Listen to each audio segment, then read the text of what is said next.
Muy bien, muchas gracias. Ahora sí. Muy bien, vamos a ver. Entonces, las tres personas se han descrito como Dios y al mismo tiempo las tres personas son distintas. Eso también hay que aclararlo porque no son la misma persona. Por eso hablamos de tres personas. Y ya hemos explicado lo que es una persona, no vamos a insistir en eso. Si hay alguien que por primera vez va a escuchar esto, le recomiendo ver los videos anteriores de doctrina, ¿ya? De doctrina bíblica. Ahí hemos explicado largamente lo que es una persona, ¿no? No confundo una persona con un ser humano, ¿ya? Hay que entender bien eso para no tener problemas cuando decimos que Dios, por ejemplo, es una persona o que el Espíritu Santo es una persona, ¿ya? Bueno, entonces las tres personas sí son iguales, pero al mismo tiempo son personas distintas. El Padre y el Hijo son personas distintas entre sí. Cristo, por ejemplo, distingue al Padre de sí mismo. Los que tienen el material, estamos en la página 26, ¿ya? Al final de la página 26, letra B, cuando dice a los tres se describen como personas distintas. Entonces, número uno, el Padre y el Hijo son personas distintas entre sí. Eso es lo que estamos viendo, ¿ya? Cristo se distingue al Padre de sí mismo. Y ahí tenemos, por ejemplo, eh, Juan 5, 26 al 27, ¿no? Dice, porque como el Padre tiene vida en sí mismo, así también ha dado al Hijo el tener vida en sí mismo. Y también le dio autoridad de hacer juicio por cuanto es el Hijo del hombre. Muy bien. Luego pasamos a lo siguiente. El Padre y el Hijo son distinguidos como el engendrador y el engendrado. En Juan capítulo 3, verso 16, ¿no? Esto se conoce como la generación. La doctrina de la generación me habla de un estado eterno en la que el Hijo siempre está procediendo del Padre, ¿no? Tenemos otra doctrina parecida cuando hablemos del Espíritu Santo que se llama la procesión del Espíritu. Y esto quiere decir que en un estado eterno el Espíritu también procede de Padre, ¿no? Entonces eso cuando dice, por ejemplo, Jesucristo, el Espíritu de verdad, el cual procede del Padre, o en este caso cuando habla de la generación del Hijo se refiere a que Él en un estado permanente y eterno, el Hijo viene en una relación de progenitor, ¿no? Y aquel que es también engendrado, ¿no? El Padre en este caso es el engendrador y el Hijo es el engendrado. Pero eso no quiere decir que Cristo haya tenido una existencia. Lo que pasa es que nosotros tratamos de entender a veces esto desde nuestro entendimiento, desde nuestra concepción, y no debería ser así, más bien debería ser al revés. Deberíamos entender nuestra concepción, nuestra realidad a partir de lo que es realidad en Dios. Quiere decir que antes que hubiera nacimiento, por ejemplo, de un ser humano, ¿qué había? Había la generación del Hijo de Dios. Entonces no es que vamos a entender a Dios o a la generación del Hijo pensando en nuestro propio nacimiento o engendramiento. No, es al revés. Nosotros fuimos creados a imagen y semejanza de Dios. Entonces, cuando un ser humano es engendrado y nace de otro ser humano, lo que estamos viendo es una figura, una representación de lo que sucede en el plano celestial, espiritual y eterno, si me dejo entender. Entonces Dios permitió que en este caso los seres humanos, nazcan, se reproduzcan para entender lo que es realidad en la eternidad. El Hijo es como si estuviésemos diciendo que el Hijo estuviese naciendo del Padre en un estado eterno y permanente. A veces los términos son muy difíciles de explicar porque nosotros en nuestra realidad humana pues no tenemos eso. Nadie está siendo engendrado de manera permanente, ¿no? Nosotros entendemos que uno es engendrado una vez y nace solo una vez, pero en el campo celestial y eterno esto ocurre de manera permanente. El Hijo está en un estado de generación continua y eterna. Es la mejor manera que tenemos de explicarlo. A eso se conoce como la generación del Hijo, lo que hace posible esta relación de tres personas compartiendo una sola esencia. Entonces, cuando hablamos de la generación del Hijo, no quiere decir que Jesús en algún momento de la historia eterna haya sido engendrado o haya venido recién en existencia. Si el Padre es eterno, el Hijo ha de ser eterno. Así que ese lazo de generación es también eterna. algo que por supuesto nosotros nos suena demasiado maravilloso, pero lo entendemos a partir de las cosas creadas. Recuerda lo que dijo Pablo, ¿no? Las cosas creadas anuncian su poder y deidad. Entonces, por ejemplo, cuando vemos la figura del matrimonio, una boda, por ejemplo, pensamos en la relación entre Cristo y su iglesia. Por supuesto, no estamos pensando que la iglesia sea una mujer, pero estamos pensando de que la unión de una mujer con un varón es una representación, un simbolismo de lo que equivale a ser la relación entre Cristo y su pueblo. Entonces, cuando el Señor instituyó el matrimonio, no pienses de que las cosas suceden. Como Dios ya creó el matrimonio y luego Dios se le ocurrió, a ver, ¿cómo voy a hacer la relación entre Cristo y la iglesia? Ah, ya muy bien, voy a tomar el matrimonio del hombre y lo voy a hacer de esa manera. No, ocurrió al revés. Primero, en la eternidad, dice Pablo, ya estaba fijada la relación entre Cristo y su pueblo. Entonces ya había una unión espiritual indisoluble entre Cristo y la iglesia. Entonces ahora Dios dijo, ¿cómo voy a representar esto? ¿Cómo voy a enseñar esto a los hombres? Muy bien, voy a instituir el matrimonio. Entonces crea a Adán, de la costilla de Adán sale Eva y efectivamente eso habla del sacrificio de Cristo cuando Cristo murió en la cruz y a partir de su muerte con su sangre, dice Hechos 20, compró a su iglesia. Entonces ahora la relación entre Cristo y la iglesia, que es eterna, que fue concebida antes de que el mundo fuese, ahora es representada a través del matrimonio. Si me dejo entender, lo mismo ocurre, por ejemplo, en la crianza de hijos.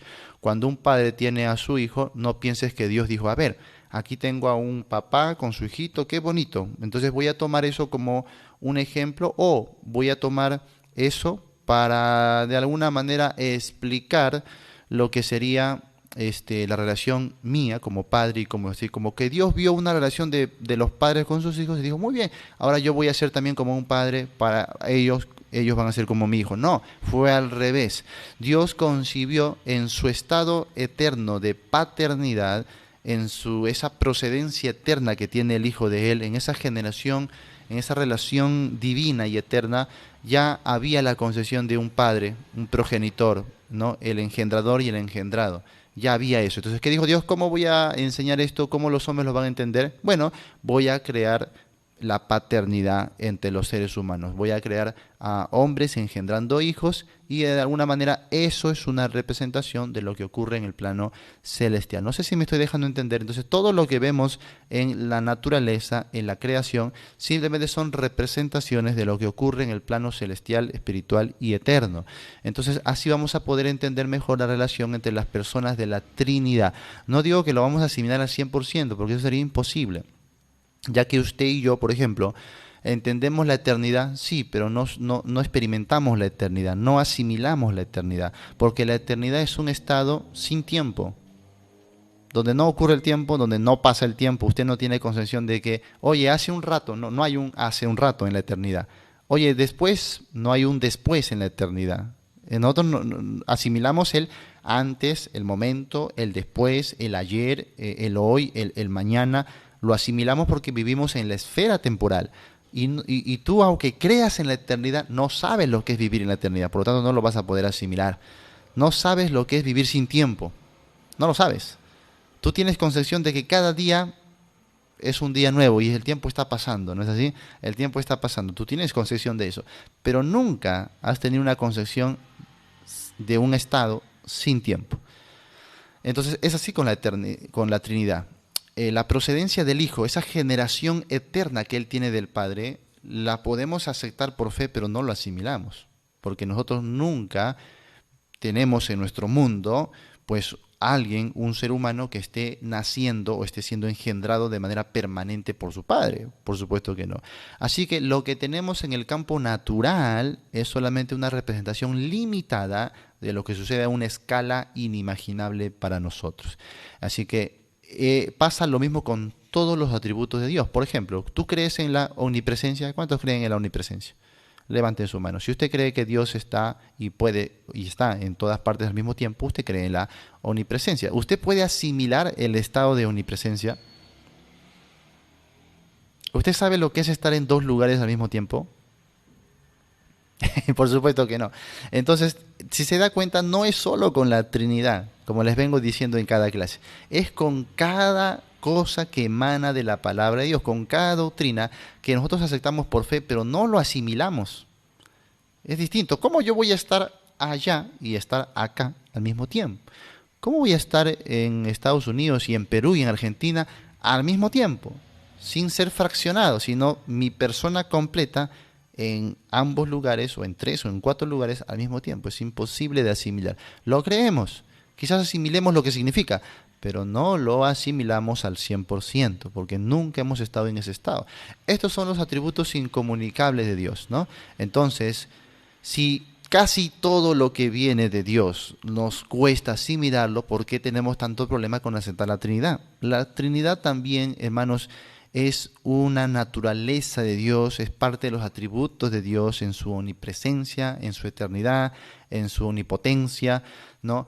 Que tenemos que aceptar, como la Biblia nos revela, aunque no lo vayamos a asimilar al 100%. Muy bien, así que esa es la verdad, que el Hijo está siendo generado del Padre en una manera continua, eterna y permanente, ¿no? Entonces, por eso entendemos la relación de un padre y un hijo, a partir de la relación que hay entre Dios Padre y Dios Hijo. Muy bien, aunque obviamente es un modelo limitado, pero todo lo que tenemos en el mundo es un modelo limitado de lo que ocurre, ya hemos dicho, en el plano celestial.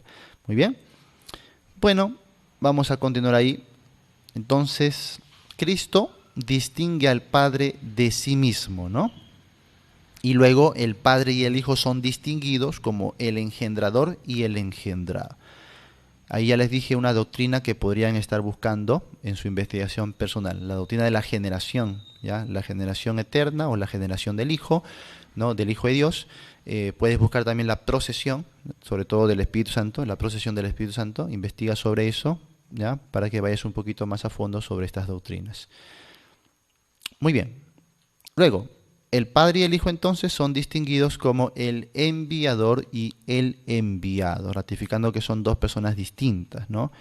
Por ejemplo, en Gálatas 4:4 dice, pero cuando vino el cumplimiento del tiempo, Dios envió a su Hijo, nacido de mujer y nacido bajo la ley, ¿no? Dios envió a su Hijo, nacido de mujer y nacido bajo la ley. Mira, Dios envió.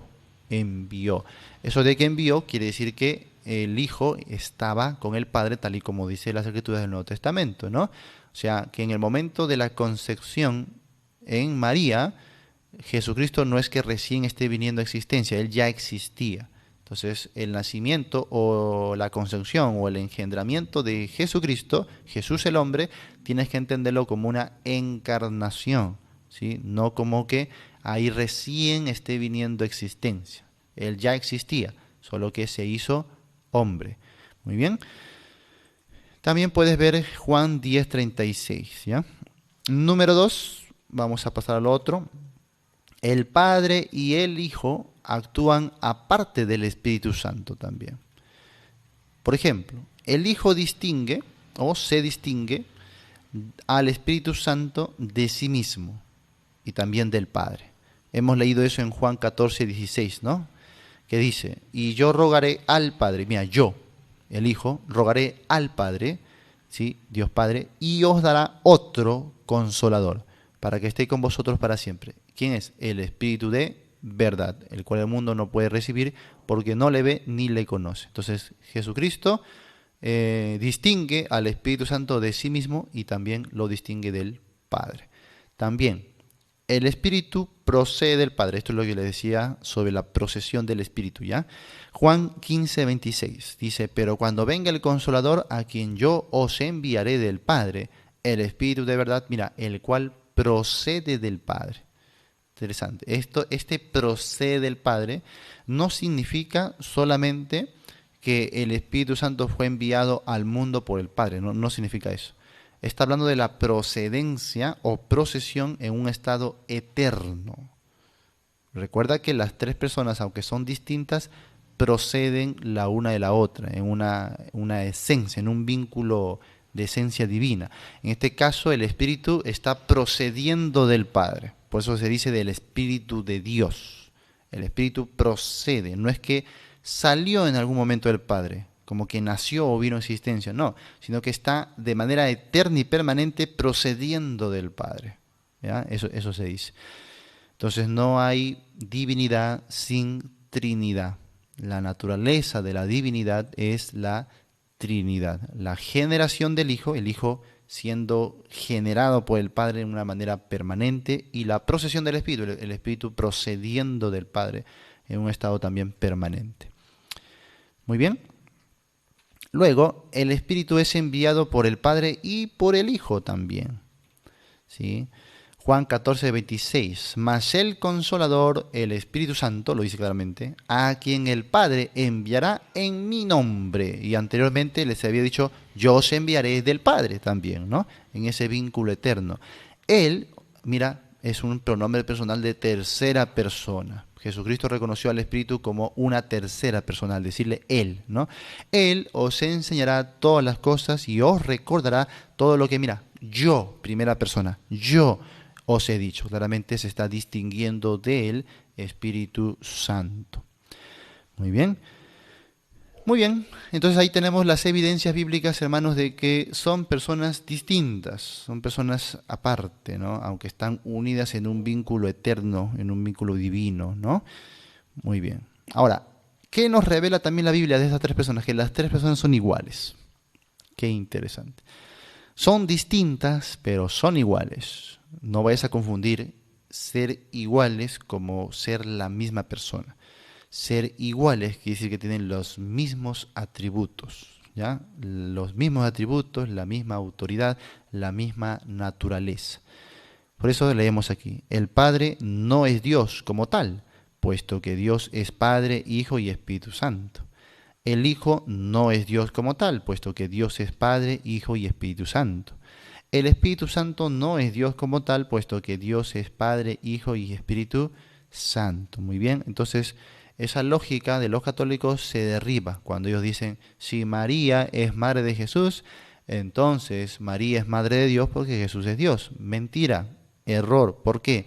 Porque Dios no es solo Jesús, ¿ya? Dios es el Padre, el Hijo y el Espíritu Santo. Si llamamos a María Madre de Dios, estaríamos diciendo de que María ha engendrado ¿a quién? Al Padre, al Hijo y al Espíritu Santo, lo cual es una mentira. La Biblia jamás dice que María es madre de la Trinidad. Eso entonces es una herejía, ¿ya? María es madre de Jesús, el hombre, ¿ya? De Jesús. María no es madre de Dios. Así que ten cuidado con esas filosofías que algunos intentan introducir por la fuerza, ¿ya? Pero son iguales ¿en qué sentido? ¿Qué dijo Pablo en Filipenses capítulo 2, verso 7, ¿no? El cual siendo, dicen, igual a Dios, ¿no? El cual siendo igual a Dios. Si alguien es igual a Dios, entonces tiene los mismos atributos que Dios. Es algo que a Jesús se le criticó cuando se le dijo, tú te haces igual a Dios, ¿no es así? Tú te haces igual a Dios.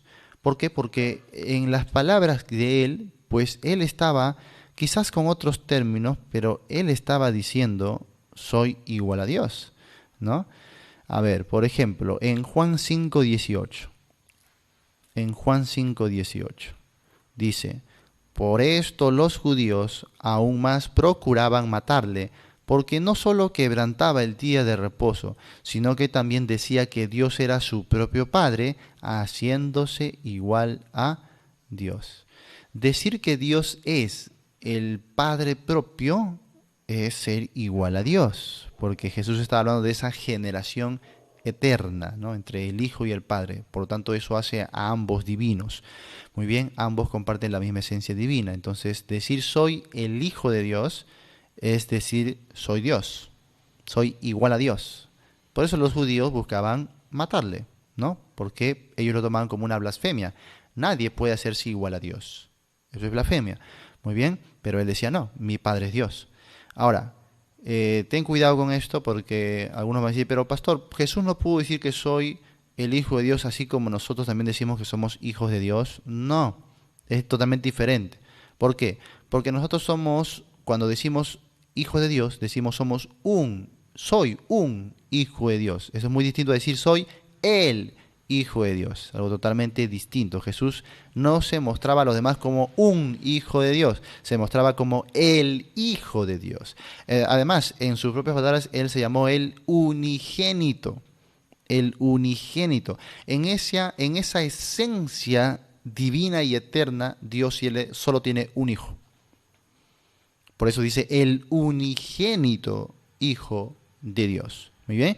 Entonces Jesucristo es el Hijo de Dios por naturaleza, por derecho, por eternidad. ¿Sí? Nosotros no somos así. Nosotros somos unos hijos de Dios. ¿Por qué?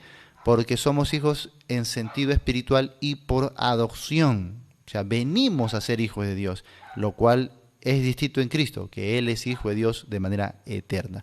Él no comenzó a ser hijo de Dios en algún momento. Él es el eterno Hijo de Dios. Y eso solamente se le aplica a Cristo, ¿no? A Jesucristo. Así que no vayas a confundir esos términos.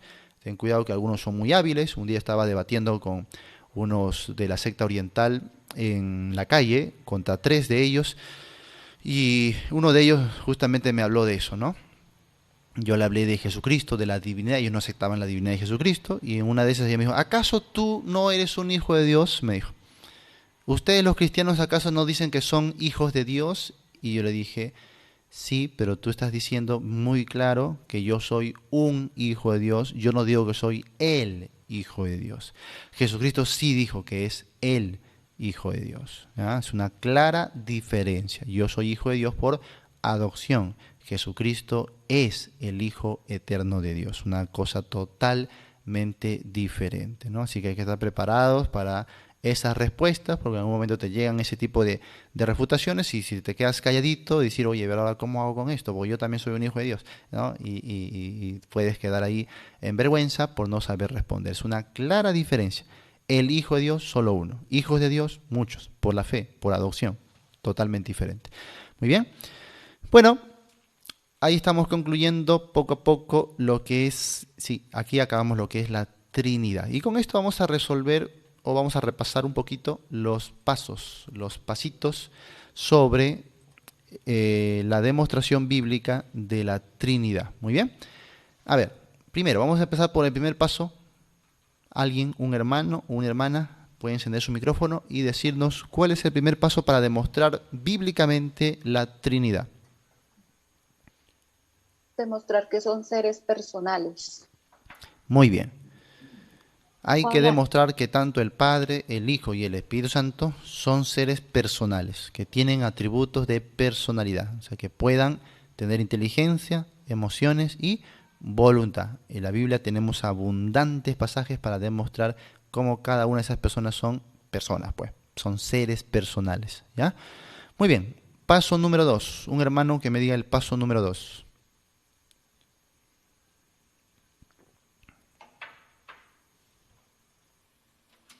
Paso número 2.